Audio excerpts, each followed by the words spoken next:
Chapter 9 In the Barbershop. It was very quiet in the barbershop. The barber was shaving an elderly gentleman.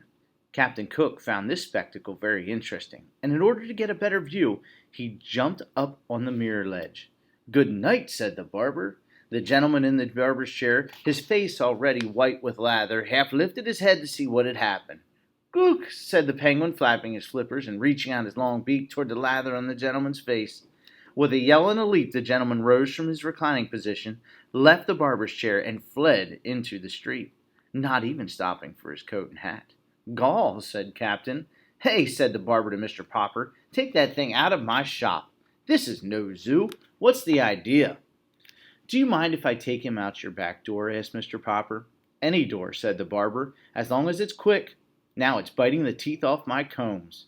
Mr. Popper took Captain Cook in his arms, and amid cries of "Cork, Gawk, and Ork," made his way out of the shop and its back room and out a door into an alley.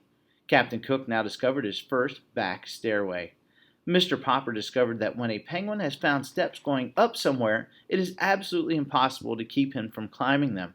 "All right," said Mr. Popper, panning up the steps behind Captain Cook. "I suppose being a bird, and one that can fly, you have to go up in the air somehow, so you like to climb stairs. Well, it's a good thing this building only has 3 stories. Come on, let's see what you can do." Slowly but unwearyingly, Captain Cook lifted one pink foot after another from one step to the next, followed by Mr. Popper at the other end of the clothesline. At last they came to the top landing. "Now what?" inquired Mr. Popper of Captain Cook. Finding there were no more steps to climb, Captain Cook turned around and surveyed the steps that now went down. He raised his flippers and leaned forward.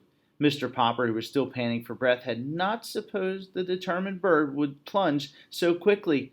He should have remembered that penguins will toboggan whenever they get a chance. Perhaps he had been unwise in tying one end of the clothesline to his own wrist. At any rate, this time Mr. Popper found himself suddenly sliding on his own white-clad stomach down the 3 flights of steps. This delighted the penguin, who was enjoying his own slide just ahead of Mr. Popper. When they reached the bottom, Captain Cook was so eager to go up again that Mr. Popper had to call a taxi to distract him. "432 Proudfoot Avenue," said Mr. Popper to the driver.